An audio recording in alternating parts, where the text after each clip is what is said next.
nigagamba ahabyaro kukora na munonga ahanshonga y'enjwara ibirebi turebere yatanuka kujwara not actually ibirebi konka tabiraho ubwire kwe najwara nk'aba bishop ababinji tukumangu n'aba bishop aba Anglican kandi Anglican church kargo yahandike cyandiko twareba yakigarukamo tugamba hanshonga nyinji munonga twaba twine Bishop Nathan Ibrahim turiyamureba Bishop takwakira mukama siyo munonga amina yes na simara hankonta yaisa yes mu ATVG enganzi yes y'abantu barukunda ekwasiro mu babiro kandi yeresire ntunguka kano garama abantu amani na munonga na nyokwe baza personally habuko programs za Daystar Cathedral abantu bingine bampa buzurizi nizibarezo mu Sky TV twashemerwa munonga kucyurereje tugarra mu bantu abantu twaratantire abantu muri kusima yes ntunga amasimu kuga for Potro Kampala na nkeji ntungamo so it's spread countrywide. Oh wonderful.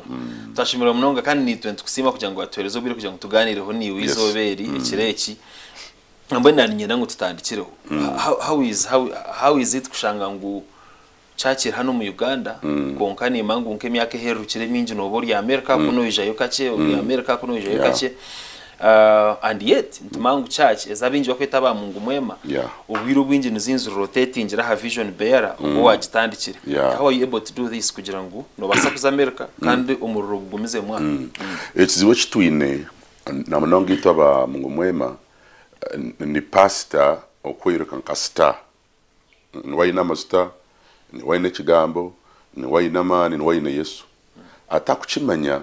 ngo sayuna nabasa kurwara sayuna nabasa kurugaho kandi kanise tungo buzibu so nyo kinayegire no kuteyureka ni nyonti ninye star so ni I utilize ni investing umbahiriza abandi kwimusya hadi nyundi yo myaka 10 na plus ndi mbuhereza nyine kuba nyine hata abasigaza abindi kwesiga nyine kuba nyine abacara abindi kwesiga ngo hati ni babasa kutwara umurimo wo maiso ohereza wa Yesu ukabuye n'imyaka 7 imyaka 7 n'icweka nko myaka 7 n'icweka akayi ni already yakuze plan yamaze kwete ko mu beje 12 ngo hati yarugaho they can spread over the world hati nsiyone izwire njiri habo kuba akamana w'imyaka 7 n'icweka Adi nyo myaka 10 na hona tinyino umuntu onatiremo bwenje enkora no kubura nantaruka katwari kinto mesho so nico ndukuyisa nabarisa abandi nyaburamu mugire mwayesiga abantu bona tibarunje konkati bona ngo nibabi gosheme ngo wina bari kwesiga ngo hato gunantaro ogogu abase kwemera hati sizibo kitwine ninyenda ndasomese lancha awa ninyenda bure sande ninyenda bure radio ninyenda bure TV hato osaramu ubikora wenka nyenshakara wagizira kabi warwire wawe cyabaho hatutekeho twitoha no haraze hatekane safe haro pass right now ubundi ndebe wafanka hatekane sawe nefa akatorondo quest secituti cyawe niwe cyo sayona hati nyowe kayangire mu America ngakinde kindi yo mu America neshonga ibiri wana mukazi wanje nakora PhD tukatunga scholarship and sponsorship mu America hati mukazi wanje yaba yatunga PhD nikiza gukasura buhereza bwito mu Uganda hati ninyine kumuhobwire nkaze nkaba na family miezi nkebiri nkiza nkaba no buhereza miezi nkebiri so nkabibalansinga antyo niko byona base kubonera Kozi meninye buza akuba abinje ntucuma actually na ministries ezimwe no shangaze iterirwa abantu ushanga rinka nyakahangura ministries kandi riyo kuhereza ruhanga so shanga nyakahangura yabataro ikanise takabasa kutamba so ninga cyabahungu yargaho kozi hinabituma babe bar prominent munonga konka akimara kufa ureba n'ubuhereza nibufa bugena toro umuntu yafa ngo bambe bintu byagenda nawe habo kuba toresigire hati for example twine kiba kweta rain season no bantu bari kubyara wabo tabiro mu rain season dry season kirize noza kugira injara mbweni unobuhereza bwitu wine dry season and rain season rain season ni buwire bukwemera hatuka training abasigazi uka training abahereza kandi ukastamani ukastama bakareka bakabura uri kubareba hati nyo ni instamaga nkaha aba Edison babura ba Chamagiro babura ba David nabandi bona babura hati nanyisa nantaruho people sit and listen to them the in muzungu delegating authority yes kurango wakwasa abantu bujunanize wazo mainstream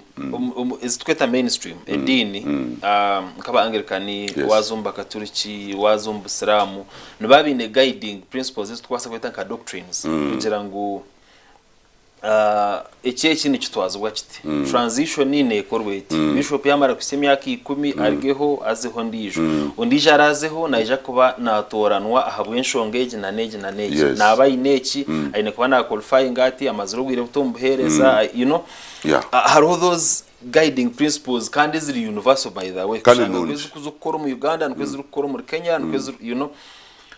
umubamugume bamwine guiding principles ezo ningo muntu yakwatwa umwoyo rukwera tandika yenda kweta bishop yenda muzine ati guiding principles ni nuji mononga konka Anglican Church nara basirama n'abakatoliki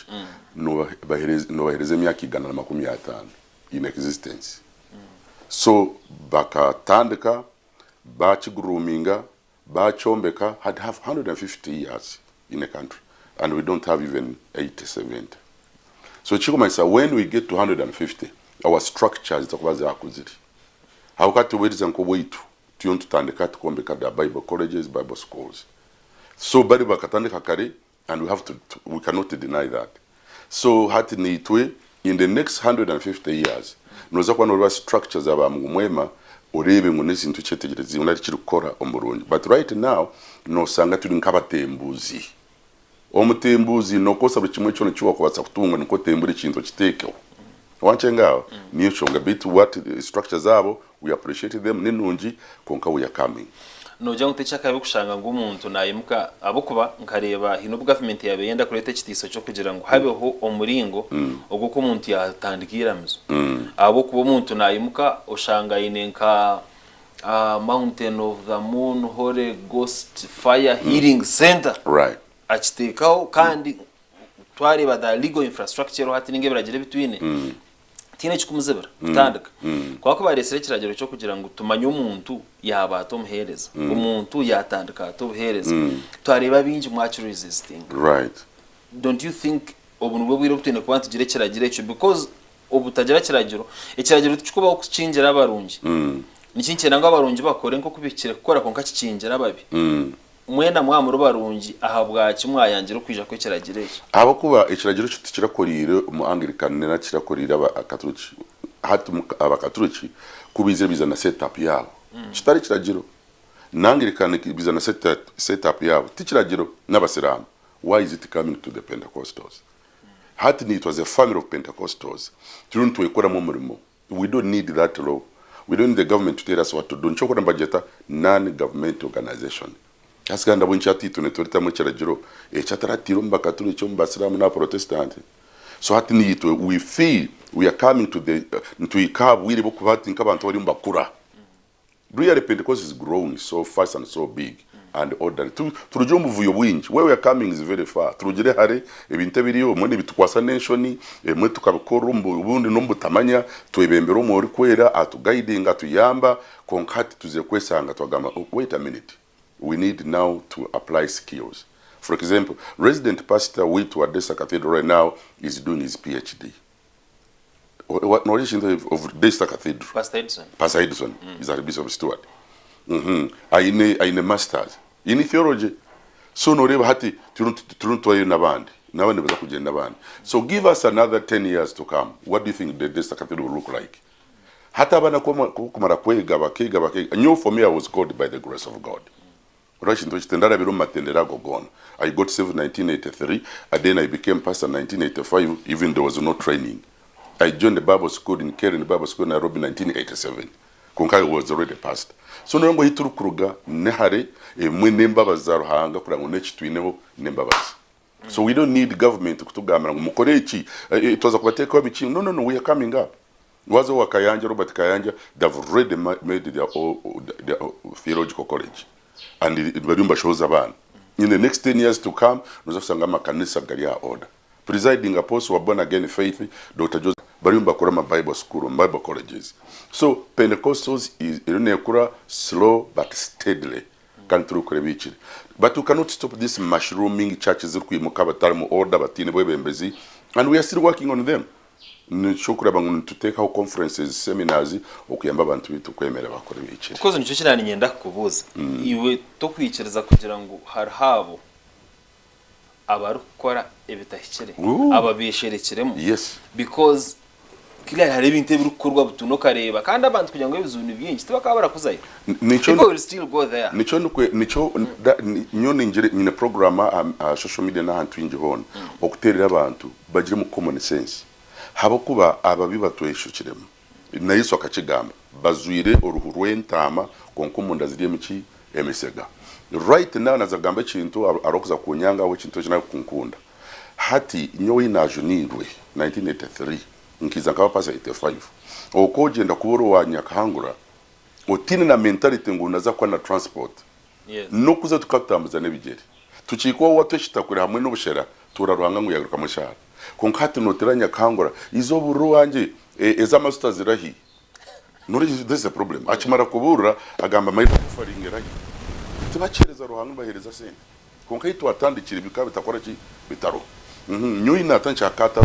hato nurumu nantina bazungu kana sente kayimera 1985 2000 nyuti ndarebere bazungu konkama kama yiza yatana kutugita abantu nkawo hato ibirebe abantu babesinga abazungu ahasente bici which is okay tinkuchanga konkati should not be the priority konkata abantu ni mu mujiro bwenje ni mu mujiro mu common sense umuntu nayiza hataro kitwe kimco nabi and those are false ayemera kuragura ku intention no kuyamuki sente niwe kwano reba umuntu nakuronda ho sente niwe gire common sense yuri yansabira ho yari ntakwire sente yuri yansabira yari nkuranga ngo yakutuma ndo kintu ejo so ebyone tuntu birwana santo bireba hagati yetu kandi bishisa twena abukuba na stani na ihindura nkamarayika wo mushana kugamba praise the Lord does not mean ngo ryumurokore kugamba praise the Lord does not mean you are pastor kandi izuka pastor ni title ekigamba bishop ni title ekigamba apostle ni title no basa kwita bishop nkumuntu ryumushega no basa kwita pastor umuntu ryumuki omushega umwatwe na public ekimanyi itande kutanisa ukanisa akakigamba muri yaba manyira abyana byabo hati umuntu beriyaha naho gamba ngo pastor omusango mbara yagamba na bishop wamusanga yasura bakazi babiri bashatu bana kuni yutugiro common sense ngo muntu no mfere that's the problem we are fighting with yes hata abantu kubavugira boda za yanga bavuga basura ico byabura musenti basura kibyayanga hata gamba bitwaniza go mukana sankara abantu batora amabahasa bakareta sen nanyuko nakugira matayukane manya heri nanyikamba hama bahasa nyuno batatire mutono bakuteka mu 12 abantu 10 izo ne sen ayiruhuza kupanyisa karumu nkaka aketa uruburu international ministries kandi nabantu nakumangu nabo bambi nabaruhire biruka bazayo batabandize kucondoza twinama kanisa mabi tinyangire konkana marunji garumu so namashomero ko gari haru namashomero gebishobobo ungaru namashomero marunji so omuzeyiro ine kumanya ngo erishomero zagasoro mwana wanje niyo ne kubanya eje kanisa nezagasoro moyo gwanje that's what we are doing. Wonderful. Koko basa kuba nubwo watwegitaho twine Bishop Nathan Ibrahim kandi nango bacha wonye Nathan kwani I prefer Nathan S S-A-N double S yes S-S-A-N Nathan okay twine Bishop Nathan Ibrahim tuyamureba kandi na yibembera ubuherezo bwa District Cathedral umihangiriya Uganda na numusezi registered name is Desta International Ministries yeah, with 310 branches around the country. 310 branches. Yes. Wow. Aha izimba se ku establish ndo myaka 40. You have been wrong this road. Hata bamwene ugamba ha bitu akawihayi bitu bashijamo nayibanyitira bamuka mutakazayiru. Banzo bari myaka 40 ogwa nyuma ya kambe na basako yabaratakaziru. Atutwena ko kuturi. Hati myaka 40 ndio mukintu eki hati twine myaka 40 ukenda kumwe okabihayi ahina biru kutakaziru so nanona kushobora toka hamanya. So no turi tuganira nawe tandukana tugamba hanshonga nyinji na tugambera abe harebuzo byinji umuntu natandika tobuhereza koze birebe ko kuyagamba umuntu twakuvuga boda yayanga yahinge mizi yayanga yakora abamwe tubona shanga yatanduka caci ajetera nkizi no shanga nebwa mu 10 na wankanze kutajectinga yes nyenda wasanga umuntu yene nkekaniso kambuza buza mubuze sewe ukatandikira hi yes ako buri uyiniberere wayonciri na twakubuza kinkibere ryo nizina rya mama n'urukoreki n'urugamba hari twenda tubuze pastor konkibere ryo ukakura ryo marika kamubonekera so that's another problem haboko mu accept byakoze ntumasuri 13 ne bakoreke mitandikire yo buhereza ngo mu kanisa Antiochia kari mu bana binabasomesa umuyaruhanga bari mu kusana ko sibyako umuyagama ngo muntoranire Barnaba na Barnaba hamwe na Saulo bagende bakora umurimo gunkoze cyo gumbetire note ko kugira yiwatandikira note ho ja pastor wakureziri uwakonchize ibintu byo moyo akakuteka imikono akakohereza. You cannot fall from the moon. Toka barukaho miraculously ukaba pasa pa. You just appear. So ncenda ni mu abantu abakuzo makanisa gaitu. Chondoza ubutandiko bwitu ni buha. Nyonyine pastor wanyina hata Chiromba mwita Solomon Mwesige ari Kampala. Na imera mpero uzuruzi. Nyine spiritual pastor wanje no manya. Nyine spiritual father wanje ari kubasa kwemera gamba rugakate ustama hanse myezi 2 mu mwita Dr. Joseph Serwada mwini. Hati buzogwe pastor bitu pastor nyizo kanisa yawo pastor wawe no Bishop no muntu ari kujya tukore cyo kakora. Bishop kano shinda man ninje munonga watwara bakutina. Yes. Oyi no muntu ni wo kugira ngo this is my spiritual father ni. Yes. No, you said out yourself to somebody or submitting. Ati submitting on mujirati I'm willing to submit. Wande bamweshobi you correct me. Wagamba ngustame wagamba zo umuzimu so that man is the one who can rebuke me and say sit down. Yes. Can I accept that? Nanani nza kubura gamba I need you in Kampala. Ninteka unyakangura I go to Kampala ndebe cyakugamba. Oyine kuba echo kureberaho wabutina rukwebe imbere y'ubundi ndakwembera abandi. Yes. Wakire baho now kuko nanagambire twagamba hanshonga nyinji munonga hari nshonga ndije inaniye nangu tugambeho enshonga yesente na munonga umu machurch agaba mungu mwema ningu banyikorese kigambo mungu mwema kugamba uyanisa ko Pentecostals yes abinji nico kituru kumanya ikintu cyakasente numuguza ibyo kutangaza kurugero mu sente zo muntu ya leta abamwe bakigamba no kukigamba ine mitwari 10 za owe 5 za yowe 2 bochistami tubanze is it this broad day robbery to kwibo mu ihangwe ninga nibyahandikirwa niko kubiri hati warahure ingambe gamba ngo third world and first world so third world we assume third world then first world nizo za America nazindi hata abantu bari tuhagama leta mitwari 10 nare mitwaro 18 bakacega nonce ngaho kandi sente ziba abantu ziba kwiza bakaraba mu dollars inkezo nizo kuba yamba kusura mortgage za makanisa gabo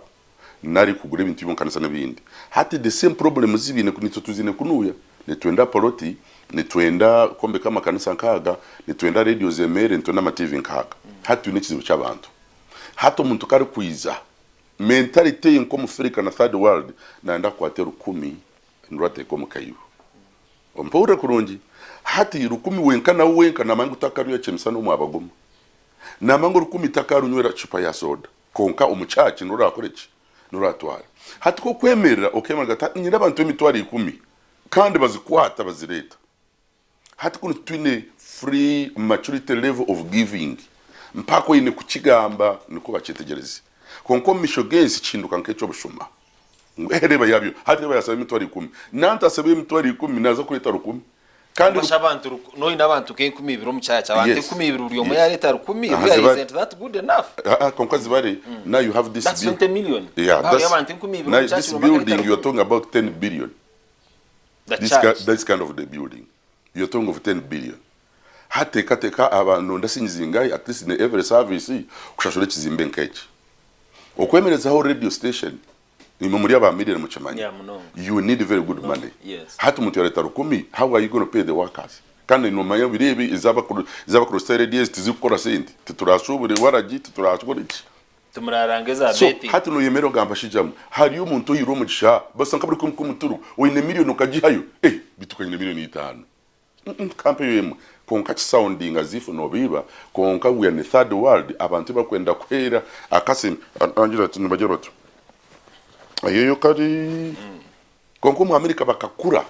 nibacemanya ngo you are giving niyo kwemereza ubuhereza umwana nahandika check dola 10 ahandika check umutoro gumwe gwa dola hanu yo ine kukigamba niko umuntu akikora you know abena chese ngo aba muri ya intebe nushora abanza atayo umukono arukwimbisa akibana atendezaho umukono gubaguriyo munshaho agumana arabe cyara hacunusha chura cyaba rafate ikine cya bitanu acure cyaba smooth atekine cya bibiri abantu cyo yihaya cyara ko mutwijo niko twavuze tumango mu kanisa bahaye binusu bahaye ubusente buke empango nizo kutora umubara empango nizo kugura umwisiki empango nizo kugura inkito nungi konko mu kanisa tekayo ebinusu kandi kanisa ne nditaka ije attitude tugihindura tutarebukire nk'abashuma abo kuba kiriya ari ikintu cyo kugira ngo abiko muzaha betano muzaha bagumwe mbe mu cyeshitami somehow ni segregating because twena ntwija twine ebintu bitwebembire because omutwaro guna leta nko mbibru wano bishiko mukazi umukikuru wa resire ecweka chipesha nango mfarasayo no shaya mushekera yagira ati reba gwe kiyare twonka we nicyo kiyabira ine ya so ubwo muntu utwagambo wa leta umwe rukumi that's all that she has amara mzaga mu bishop ntakucire kiri nabagira ngo kona ko ino munsho karete nkoro yo kutambura tambure nkonka rangana ija kwereza umugisha ubwo shanga umuntu nango yaire no mu rwiro muka aba because our level of urengo rwitiro kwetegeza turumu ubwo shanga umuntu yaine no mu rwiro muka nakana kiyaba ine atkanka teka kwa bishop ya namara kateka yo icamagero ni kindumba hati kangambire we nyuti kubikosa ukanyenda kuyamba kubikosa twine kiba kweta pressure noza kusanga biru ya TV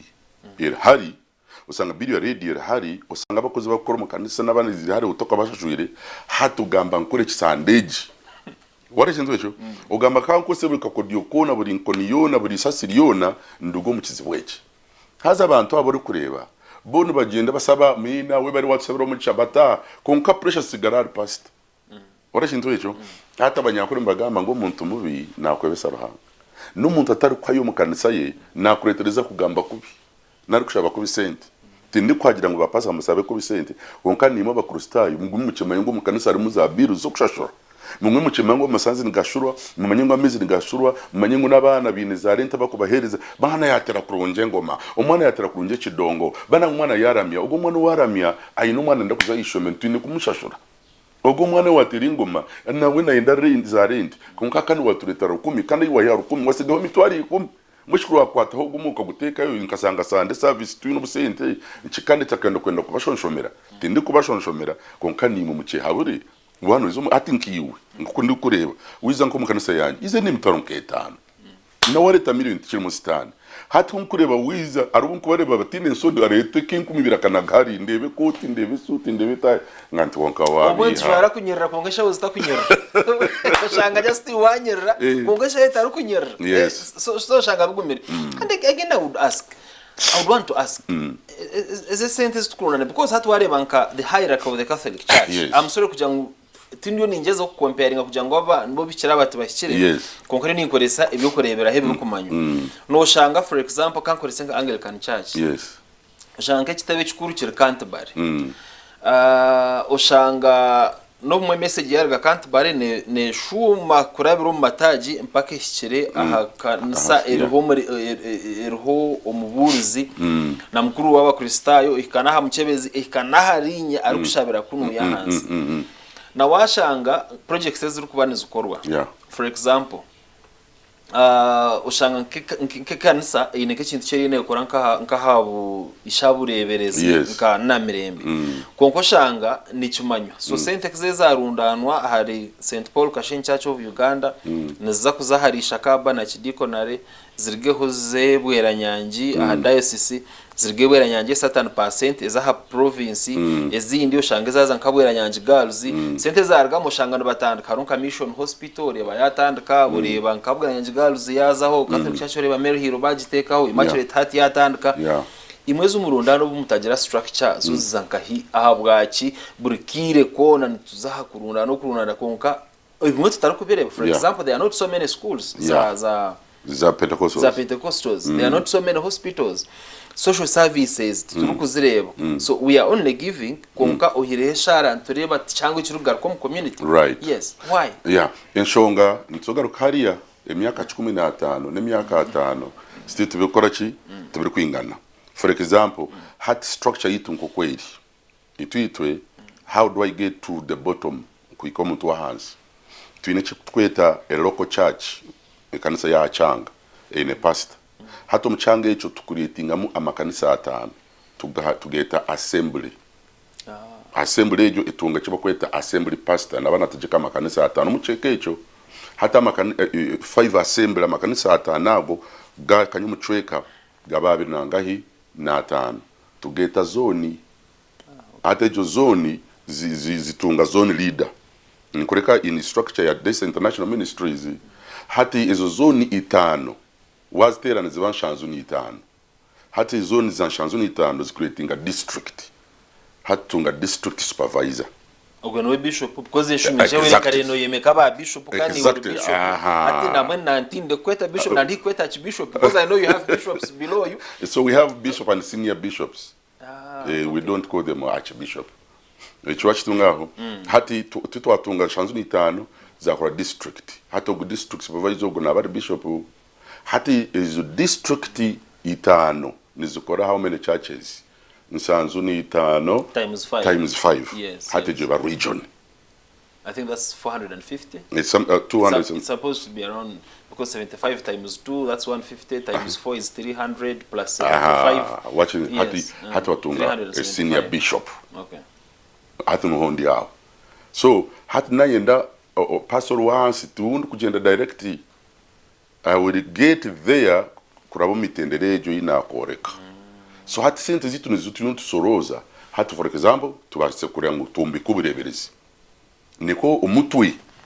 gwere established so nichokura ngati nkadeste international ministries already twatire wishome etukweta Uganda House of Hope ahaho muri Mbarara hati kandi isomereri hati umwako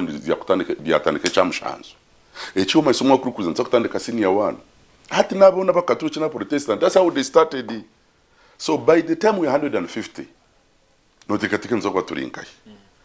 hati kuitwitu mbatubuze buzo konka batakumanya ngo na range y'intandi kwa tekwingana nyoti muza kwerengera bakaturu cyanda boneka compete with them. Yes. I never compete with Anglican habo kwa na mama takatechize kuturwa tata these guys were there kandi bakabi no development echa kabiri Anglican kuiza Canterbury kiza no musada batani already umubyezeri abakatoliki nyun nchiri no musigaze ndikura bakabi no mutoka ba vakisogan burifaza bakaba makamotoka katakurugambira bo kari kurugayitare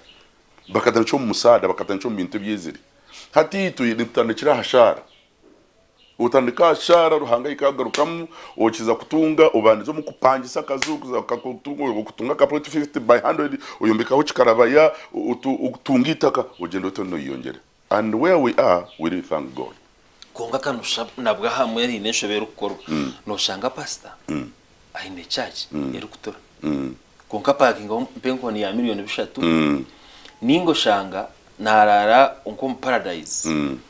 for lack of a better word ariko umunjununje munonga exactly yeah konka ero kubasa kombeka maramzo 10 yeah agaje ko muntu yaini nogira ngo echurch tikureta ho ebuzo binje munonga yes ekanisa n'amabati ningo umwera katundo bare konka runa pahingo mimotoka ya miliyoni 3 omuhire motoka ya miliyoni 3 no mukazo wagize bizubu niba akahunjura mu kanisa akabano yaza no mukikuru owarwire kansa abo butagira sente zo kweraguriza konka namangu miracles zuruho akahunjuro wayizere kushaba konka ke yamara kuhikayo enje yenetora aha kushabirana hatura konka bishop navuga ninga pastor navuga motoka ya miliyoni 3 ni kishani cyecho mba ekintu kitiro turwanesa for example kanye gambo utazira abandi yes nkizo muri Mbarara 2006 kutandika mu mogo nakishari bangamba twapangise ndi kupangisa mu Mbarara kakoba kotazi yes hati tutandika mukama tuyamba tugurita keri ndi mukakoba kotazi hati kakoba kotazi tutandika musinja natana kupangisa koranoria aliyonzu ya hajeti napangise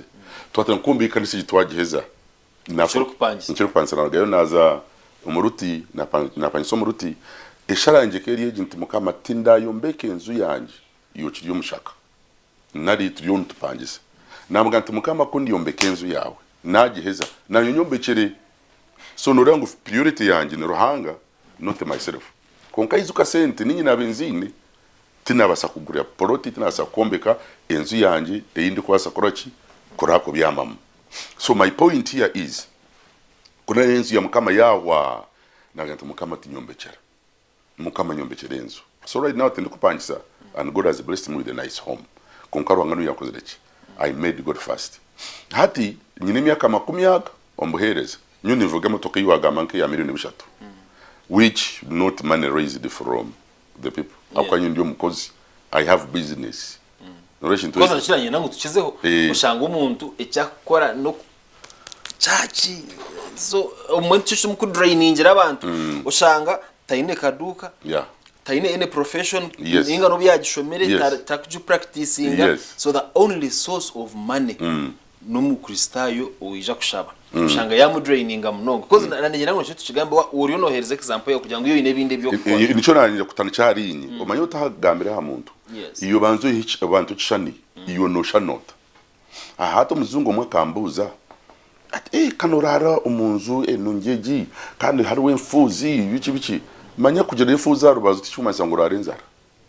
nunye namugama tati nyo unukoro wa sudiri ogigara okoro wa mukwano ogigara okora wa nakuga wakoro wa ruhango mugiga ncendo omworo nti cya kabiri emyaka 40 no kintu kiza kuba ninkira rumu mpangisano iyo nkinste kutera amabare iyo ensi yunkatuza kubira biruhanga wohereza rinkai manya nyakangura wandebera mbarara nyonka bandezale katwi 1987 1987 hanyuma 90 ikanisa na Jombe ke yakato yumbichi permanent nkajombe kanta ninyi nakwasire fuka nkatero musingi ninyi nakwasire egari nkasindika mizi ijunka Jombe kana kitekare 96 naza kasese it is church permanent building na ye church yawo ninyi na Jombe na ni cathedral yes. Very beautiful on standard na Jombe hati ni zambara na Yombe cage what do you expect now na sana should look like hati na nyine kubyamaje nyine kuvuga kurungi motoka ine kundinda enungi very stable habo kuba urugendo rundi basire ruinemi kurura nore bahindugire mutinyonche bonka kurekane byanjye mbikozire bihe byemerire hati nani mvuga hati ukizokenda kuba paso kenda kuvuga mukasheshe n'uburyo muyayi natakwiceruzo mbyamageroshi kase wikizo mbyamagero tubanza ukaturuka cyo kuri ruhangashi nuba wayebembeza tuwebembeza ruhangugu wakoze iki no mwana rukwenda kuba doctor nawe natora kiri ari mu university ni wenda kubiyama kurungi banzu tuprovingire icyo kuri ruhanga ukite kariya niko turi abwenshi first seek the kingdom of God banzu bukama baruhanga no kwikira kwawe nebindi bikore ki byongeruko hati byanasa nibyayine bibaro myaka 10 ana no basa kumuza to uyineyo nyine family kanyarero tunuteka yinta hamwe nembuzi that's an income wachireba nyine itakare nanke jawo biharu ntuhinge bicori izunka tunga sente nunyi ninyi nayeze bicori birungi by the way neji season nabo ntibine bicori nyonyereze bicori omukurgo mukinga that is money tiza keibo atunza kora kiterane esimwe sindi niza kuziyo mufamu yanyu ezo ne sente warashindo echo so naba ninkore bintu nkebyo nyine kore sente hati ruhanga ni muhereza for example nyine umusiga untakumanyisha ntakumanya nyina cyo manayi yarugire ndio ni muhero mu university ya Metropolitan Biharu from my own pocket tindi I think na recent kareba ukadopting umwana ukakora iki ukadopting umwana exactly kana kine bakanagira ha church kine week civil hati kariyo wanje ndio ninza nkarebera intunge papara zako nakaheza bakatora mu America gende hakuri tindi kumanyanisha na nyina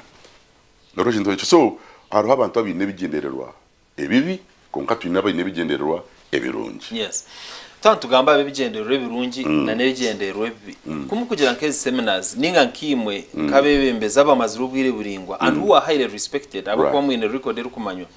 hino biro mukuvugana ababagire hate mukagira ko mwabatendeka because harimo n'ikinde kizube ki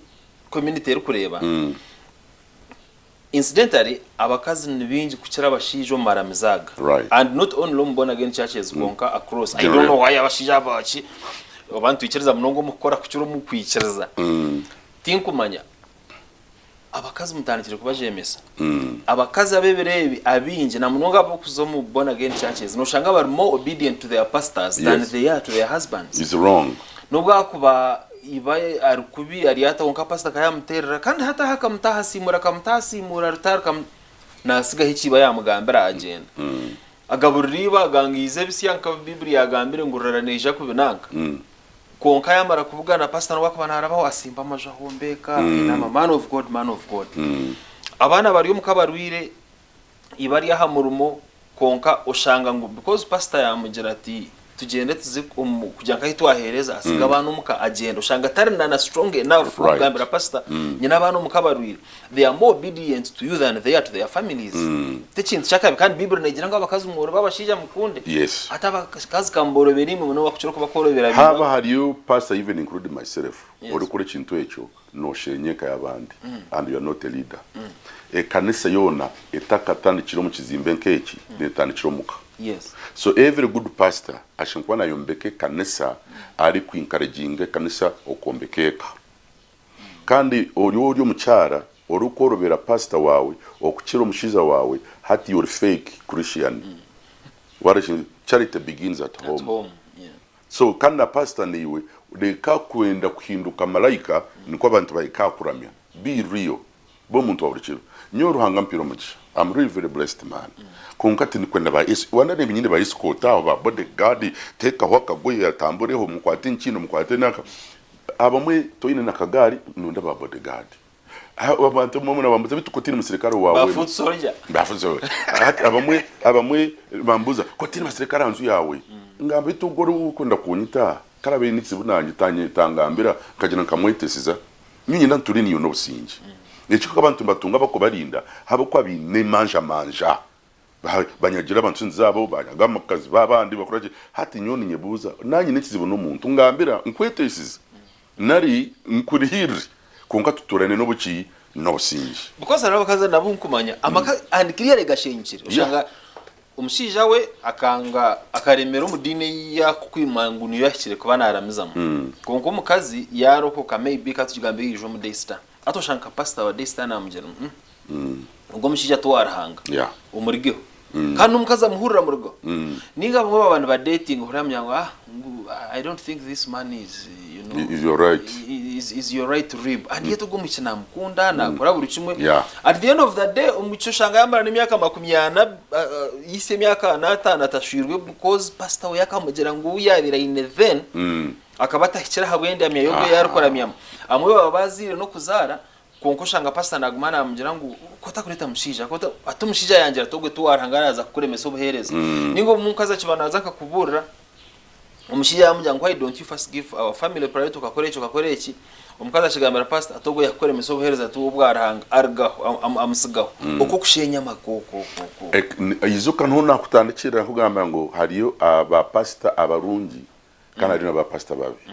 kandi bintu bizwangire konka nico nagamante n'abakristo baje reasoning capacity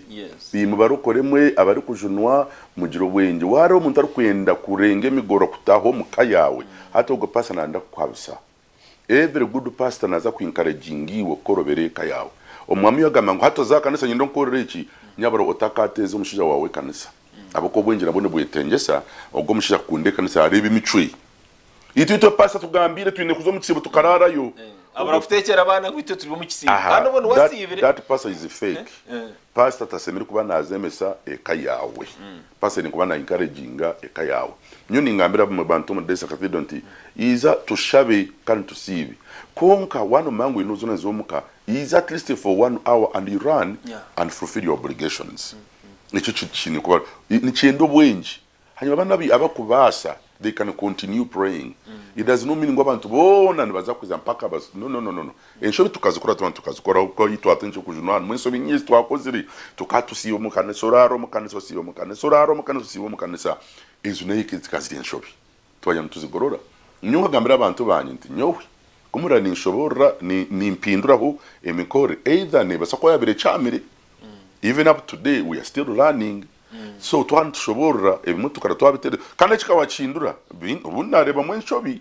nimbaga ntumugwe munkirize mwe mpindure ahita kusaba tushobize twakoreki twashindure uranga kugira imbabazi wayembe kira mzora hango actually if I'm not mistaken it should be one of the biggest in the west Western region and I think it should be the biggest Pentecostal church though ni mangu other churches there could be other structures eziri impango konka in my view umuzinda rebere nko muntu ni mangu ejo yero kukiza yo buhanga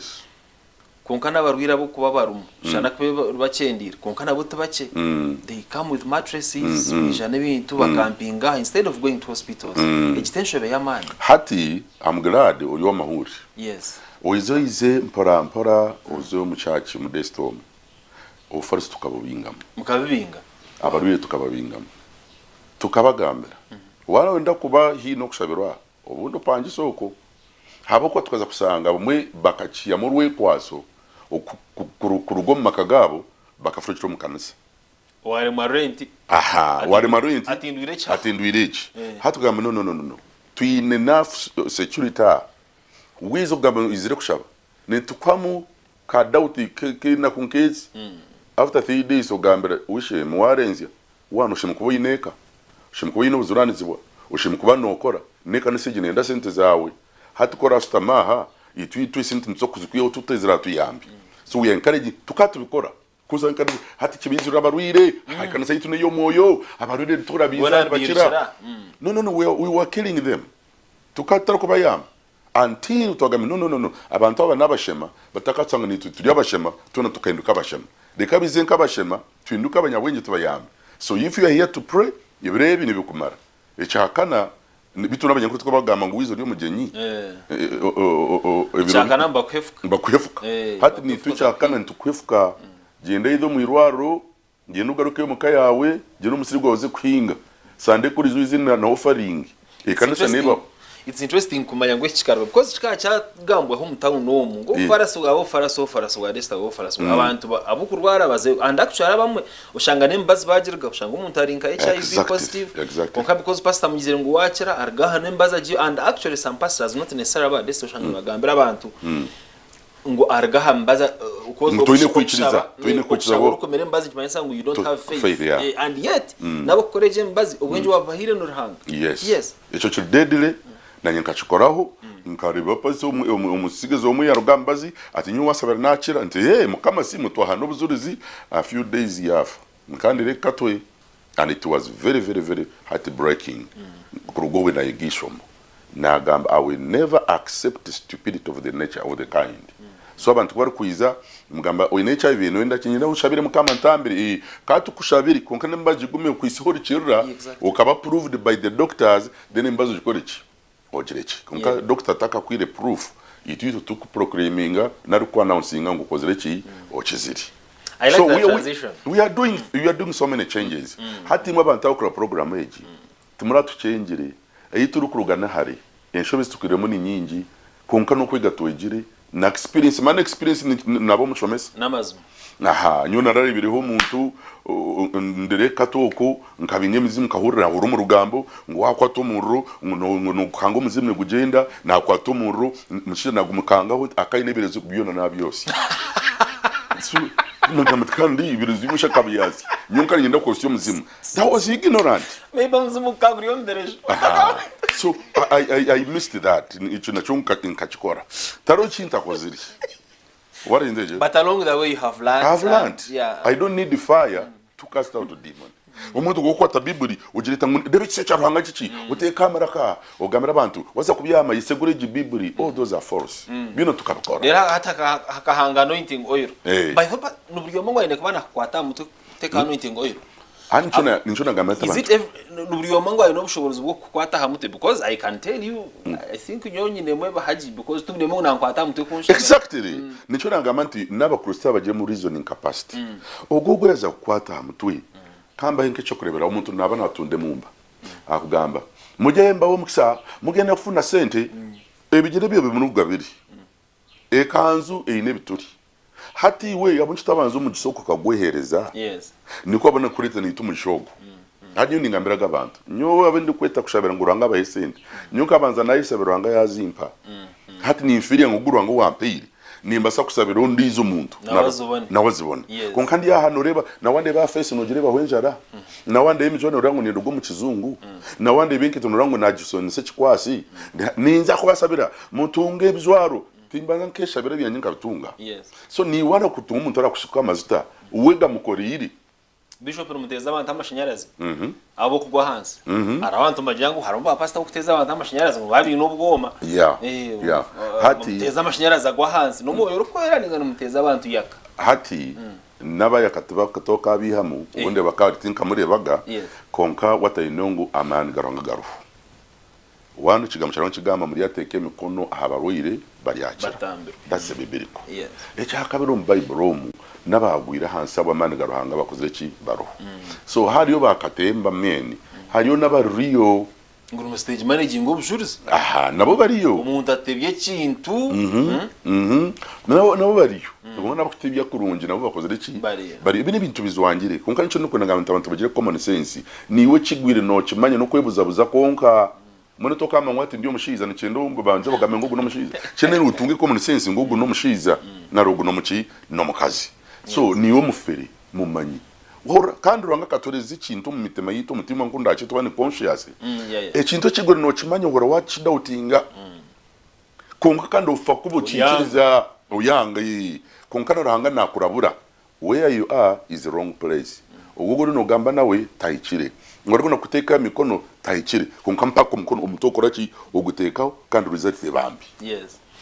akira kitu kagumana kagenda ko baravuga batwigito twine Bishop Nasan Ibrahim turyamureba kandi twagamba ibintu byinji atujya wakashunwa 83 yatanu ko pereza 85 ikanise kubanza yajombeka na 8 na mushanju konka hati aina makanisa gari kurenga 300 umuyihanga ya Uganda kandi aina bahereza binja baruhereza nabo niyo shonga bwacu umwe nazo mu United States of America family yeri yabo kugira ngo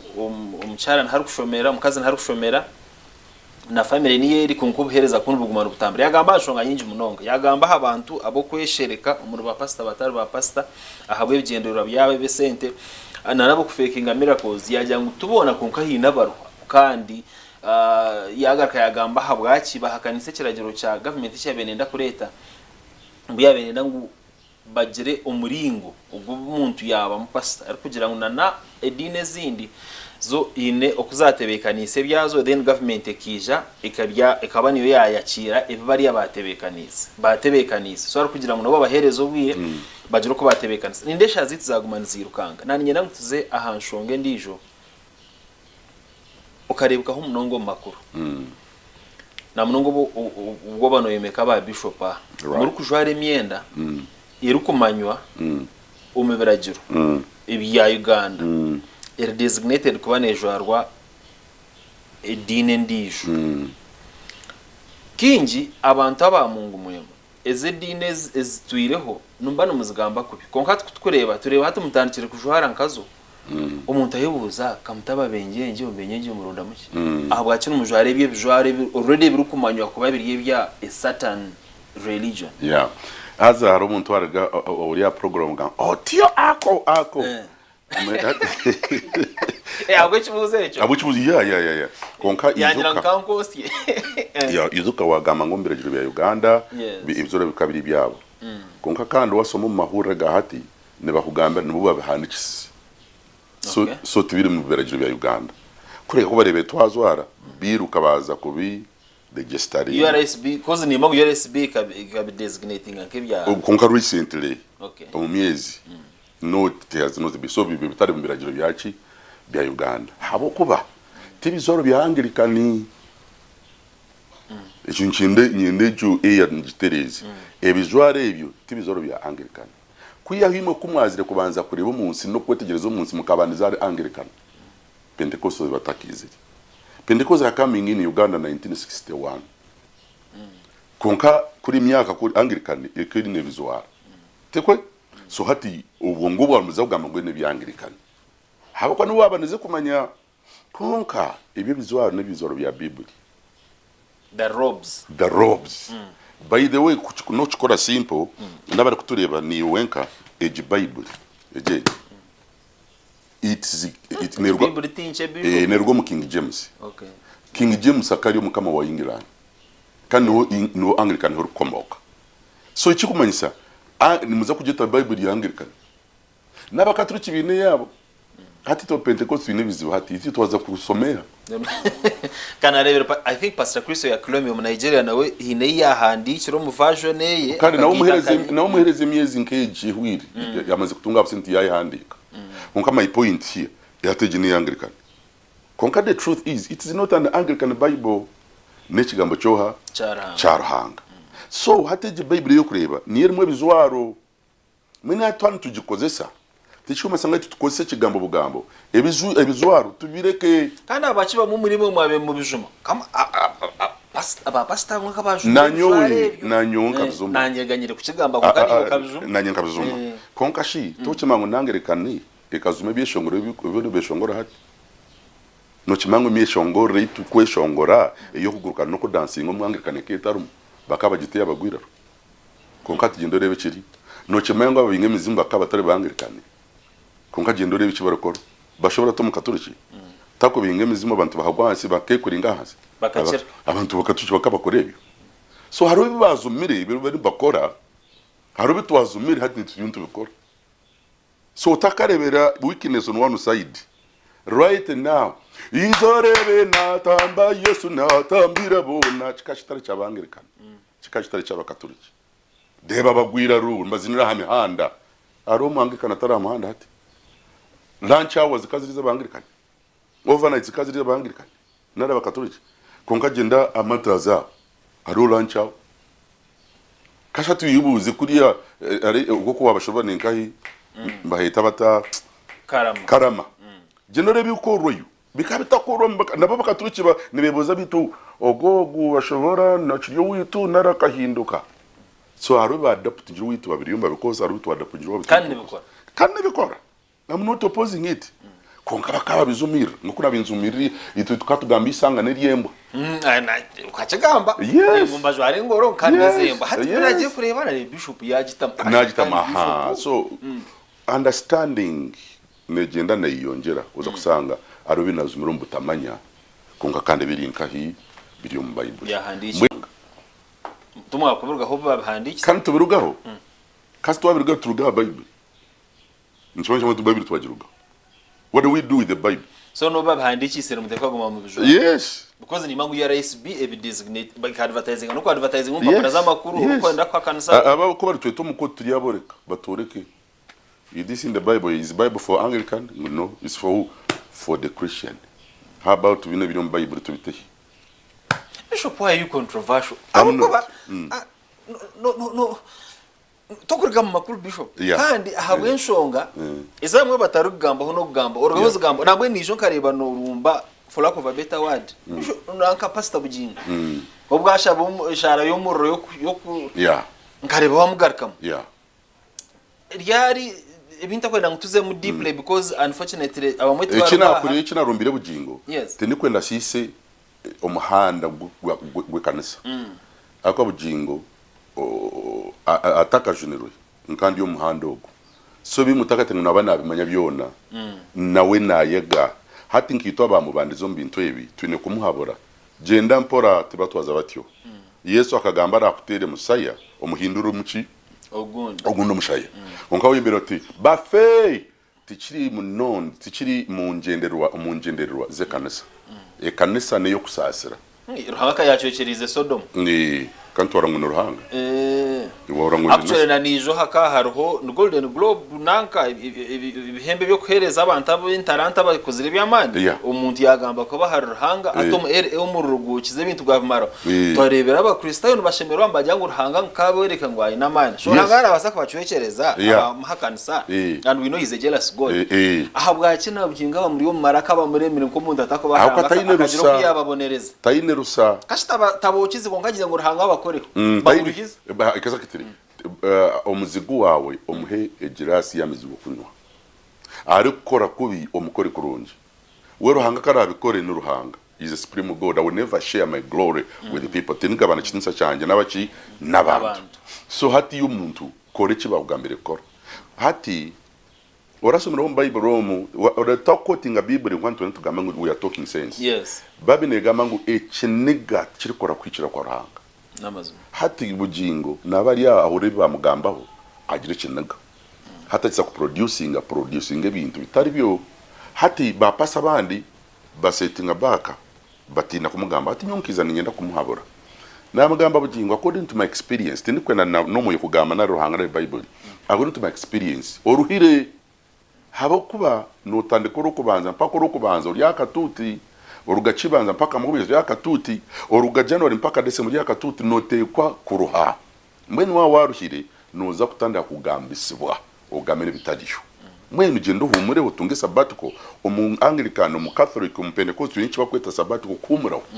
ukumuraho no kwehereza atuteka abantu bandi buri kwesiga ba driving ekintu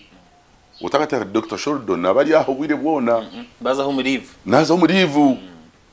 na lambati hata bwenchuwe bugingo tazaho mukarivu akarugaire fresh. By the way, a lot of revelations in kutungaga maybe ni kwiza nkakora nandi yo mu America mpumwire I hear more God than when I'm in the noise. Yes. Aha hata nimba ndi murwari oko ni mana ka mwana itakusoma nyowe mwana yari yararo nyo bambinja renti hati ndi murwari I can't even concentrate to hear God. Kumundu kugenda kamara mwezi gwanje nyine nensho bizindi kureba ezinkozire which munywani wanje bugingo tari kwenda kutunga kahumure nkaho hati kuna muhabwire sente za nyoko ebigambo nkebi toka bigamba akatuti eriyo priest is a mouth of God. Bishop ayi political kanoshoye na interest to mbyo butegeki twaza kubaganisa mwaba korasi aho kuva ni yushka president akataya ya hwaha kawamuwanire president Museveni obwahishaha hati nayibuza besije kwa kwenda kuija kushaba ninge birebe nkabubu wayini hate birebe ndebere nobo ina ba PRU munonga why you political twaza kubaganisa mu abantu kanosho nko munyadini or supposed kubor niyo otakwereka rubaju ebirebe nindeba hati kandi PRU yasimba man hanuya hati nyona Sani Ibrahim ndi movement enkomba kana movement enkomba bigendora byabo ni freedom of speech so ba movement nimba twabisize mu ba FDC batisha hati batu gamango FDC atiza naro nibaba ntoba twayite bagoro because ko kwegamba ngo movement enkomba nchimanyisa ngo you trying to you know o FDC njibasa kumutwariza actually haruna na MPU wabinjiro mutawu nobu utakubata mugambiri zina ko tayine chance yo kwehozaho konko ka mu campaigninga openly akatuti and indeed he lost his seat and he was my best friend akaba my best friend umumurimo wahe hakene mjenzi we nuwe akagenda ikakuriye ibambanzume na yanzume bandita recording hati mwe munyono wanje kandi kawanyita ya nangite izo tumere songe ya yang kiya yanjire na nenga bebe nenga wari to muntu aha wamwemeka wajanga no next MP kandi yamuba hahori are you not dividing the church on political lines hati itwitwe umurimo gwitu nkanyi I should be a guider kwebe kutereze bishobiri hati tinkashabira ba opposition ni sabira the president power kwa bene gama mushabira bari umutegeki konko opposition kari kwiza mu guiding hati izo nkashaba president nti asasire Dr. Kiza Besigye ubu kareba katambira na mushanta musasire why abo kwa Besigye na wayemerere ayete sika ibintu bitukura n'ubutambe bona ngakora umushango go ayete ise amusasire abo kwa imyaka yayi kamutase mu kwari mu chome konka amunote no FDC so tindi politician I'm a priest, I'm a pastor, but Museveni ntumukunda, ntumushabira kandi ntumwendeza obusinguzi. Yes. Yeah. Turiyo tuyirira kwendera shahaza program ndeba zatwata ndiyete byo kugambe yabikiri byinji munonga and nimango abantu bagenjuye ngabo ibintu bwa tugarukamo abo kuba nawe korezo kutungo bundu bwirewe tubasa kugamba hindugire my personal testimony. Yeah, exactly. Na ijo partner iriyo. That's a given. Je tuteka kwija kujukora abo kuba abantu bamanye who is Nathan now. Nko muntu kacha kundu kukumanyaho I think it's very important kunyanga abantu bamanye story yawe. Umunde kagaruka mu amasiko abantu bakagaruka mu amasiko and also to know the real you because abinja ukumanya no tukureba ha TikTok and you're very active. Umumba pastor ba bishop saba active ha TikTok, social media not only TikTok but very present social media bane exposure ya UST no kumanya kandi yo hino mwe mujyango nibi bwa star n'abantu batajikora ta nkaza kwesanga niyo ruha abantu bindi kandi batakumanya Yesu nyine kubaza mu kandi kamanyisa Yesu nariye namwe urebe mu kamera yawe usibira abantu batureba ohereze na nebugambo ibi kubagarira mu amasiko turikendera abashije baruhanga mwena moni bangu muri yoko ba bishops ba pastors ba reverends on different faith umunjiriza zone nimba sarutinga umurimo gumukora n'umurungi kandi muhango kandi guriyo we wao nturura amaziga tushasha oshoberwa ubundi uri mwana wati yaza ishomero ureba rente we kuri kubi ure n'intambara yonkane kurema konkanye ndamugume wabese no mwesigwa nabamanya kandi naza kubarwanira tatwine Bishop Nassan Ibrahim tuyamureba arkwebembera ubuherezo bwa Daystar International Ministries kandi ekitebe ekihango kiri umurumbarira konka aina mataja gan kuya tugambiraga kurenga magana 3 tugamba hanshonga nyingi program yechi tuja kumantureta bembezi abebyo butegetsi twi n'abanyadini twi n'aba culture twi stakeholders different communities turugamba ahanshonga zitari zumwe na zumwe twi n'amasikongo maybe nurwija kuba urutindo uragumene rugita ito abantu babutosha na nabebembezi bitu tukongera kwetegerezana collective rate twatungura ihanga irya Uganda mwajuzi kandi mutebekanisa nandiye Didia nyakahangura program y'iko kwa twagitaho cherezi negaruka mu izuba renca kari rwa kashatu urgashayitano kwisiya shaha mukaga izakasheshe mukama barinde murare kurungi